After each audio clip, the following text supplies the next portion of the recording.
تو معلوم ہوا کہ ٹرانسلیشن تو اصل کبھی ہو ہی نہیں سکتا۔ واقعہ یہ ہے کہ کسی بھی زبان سے کسی دوسری کتاب کو جوں کا تو منتقل کرنا ممکن نہیں۔ قرآن مجید کا یہی وجہ ہے کہ علماء ایک بہت طویل عرصے تک ترجمے کی مخالفت کرتے رہے کہ کہیں ایسا نہ ہو کہ اگر لوگوں کی توجہ تراجم کی طرف ہو جائے تو اصل ٹیکسٹ کی طرف سے توجہ ہٹ جائے۔ لہذا آپ کے شاید علم میں ہو کہ جب پہلی مرتبہ ہندوستان میں امام الہند حضرت شاہ ولی اللہ دہلوی رحمۃ اللہ علیہ نے فارسی میں ترجمہ کیا تو بعض علماء نے ان کے خلاف باقاعدہ شورش برپا کی کہ آپ نے ایک غلط کام کیا ہے، قرآن مجید کا ترجمہ نہیں ہونا چاہیے، اس لیے کہ ترجمہ اصل نہیں ہوتا۔ آپ یقین کے ساتھ کبھی نہیں کہہ سکتے کہ آپ نے ایک زبان کے مفہوم کو دوسری زبان میں جوں کا توں ادا کر۔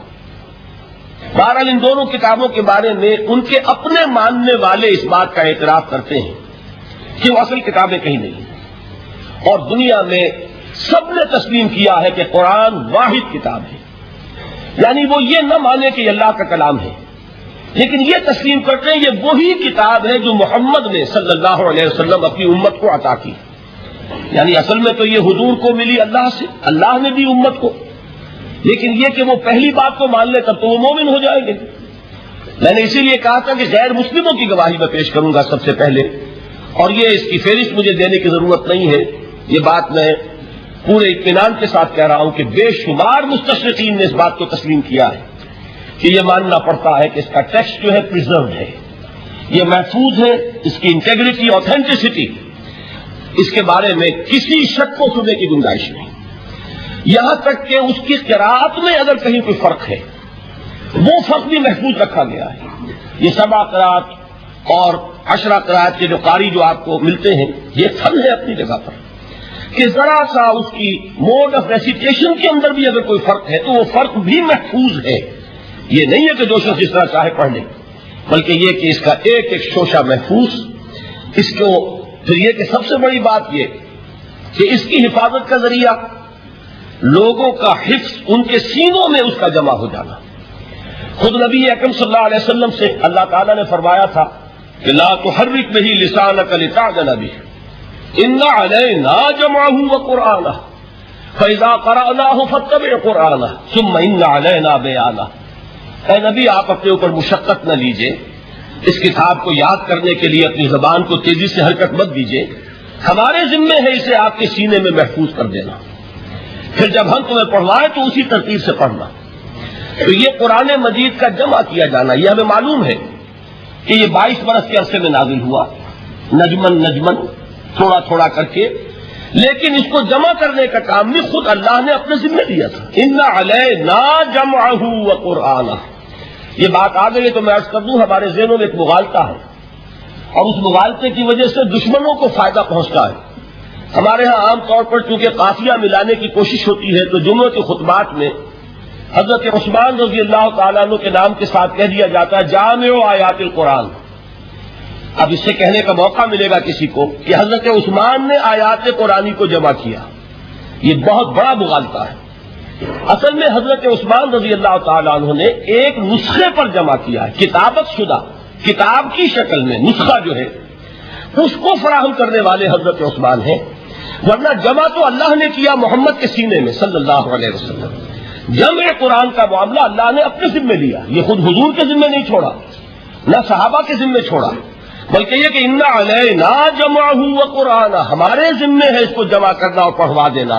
پڑھوانا ظاہر بات ہے بغیر ترتیب کے ممکن نہیں، اور احادیث میں آپ نے سنا ہوگا کہ بارہا یہ بات آپ کے سامنے آئی ہوگی کہ حضور ہر رمضان مبارک میں قرآن مجید کا دور فرماتے تھے حضرت جبرائیل کے ساتھ، اور آخری رمضان مبارک جو تھا آپ کی حیات دنیاوی کا، اس میں 2 مرتبہ پورے قرآن کا دور کیا ہے آپ نے حضرت جبرائیل کے ساتھ۔ اب ظاہر بات ہے جب قرآن کا دور ہوا ہے تو کیا وہ غیر مرتب تھا؟ وہ جمع ہو چکا تھا، مرتب ہو چکا تھا، البتہ حضور کے سینے میں سب سے پہلے جمع کیا گیا، اور قرآن اولاً جو جمع ہوا ہے وہ صحابہ کے بھی سینوں میں جمع ہوا ہے۔ وہ کتابت کی شکل میں ایک کتاب کی صورت میں موجود نہیں تھا حضور کے انتقال کے وقت، بلکہ جمع تھا صحابہ کے سینوں میں، اور صحابہ کے پاس کتابت شدہ کچھ اوراق تھے، کسی کے پاس اونٹ کی یہ شانے کی ہڈی جو ہوتی ہے بہت بڑی اور چوڑی ہوتی ہے چپٹی، اس پر لکھی ہوئی صورتیں ہیں. کسی کے پاس جھلیوں پر لکھی ہوئی، کاغذ بہت نایاب تھا.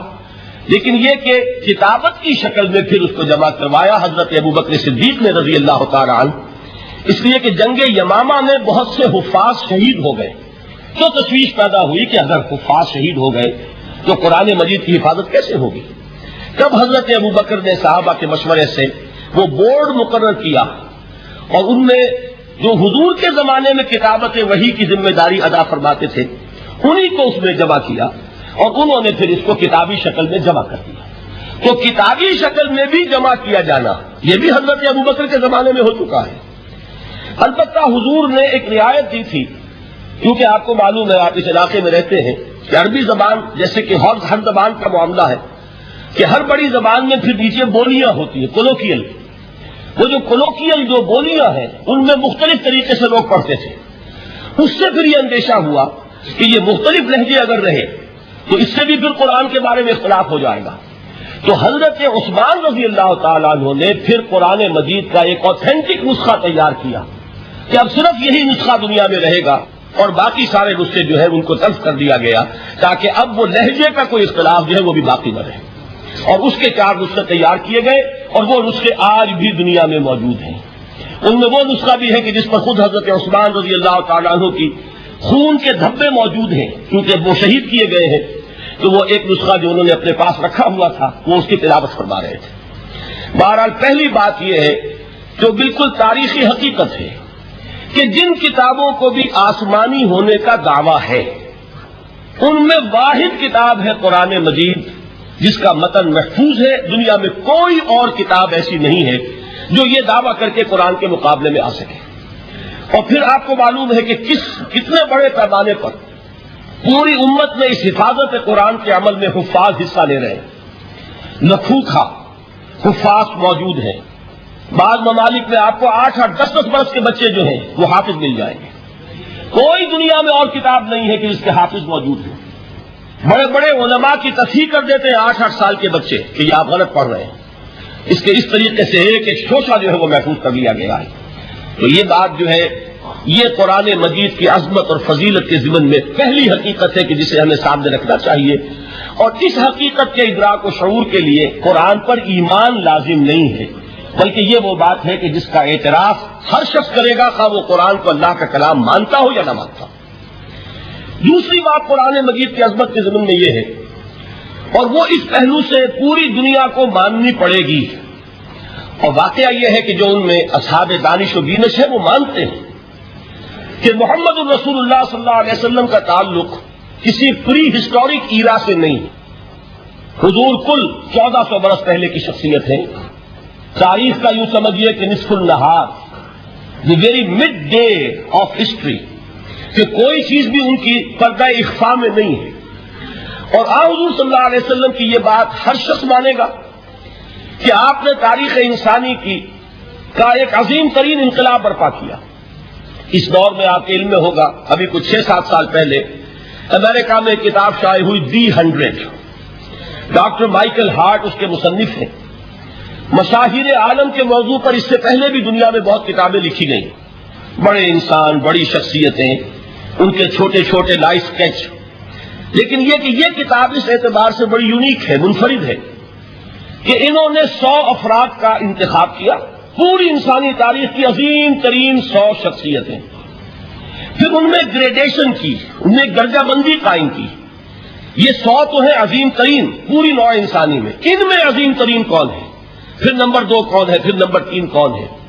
یہی وجہ ہے کہ انہوں نے تاریخی اعتبار سے مرتب نہیں کیا، کرونالوجیکل آرڈر میں نہیں، بلکہ اس ترتیب سے کہ جو عظیم ترین انسان ہے اس کے نزدیک نمبر 1 پر اس کو لائے، پھر نمبر 2 پر جو ان کے بعد ہے.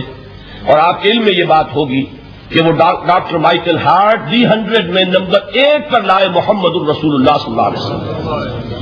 اور انہوں نے یہ کہا کہ بہت سے لوگ میری اس تصنیف میں نمبر 1 پر محمد کا ذکر دیکھ کر صلی اللہ علیہ وسلم حیران ہوں گے، اس لیے کہ ظاہر ہے وہ مسلمان نہیں ہے، وہ تو عیسائی ہیں، تاحال بھی عیسائی ہیں.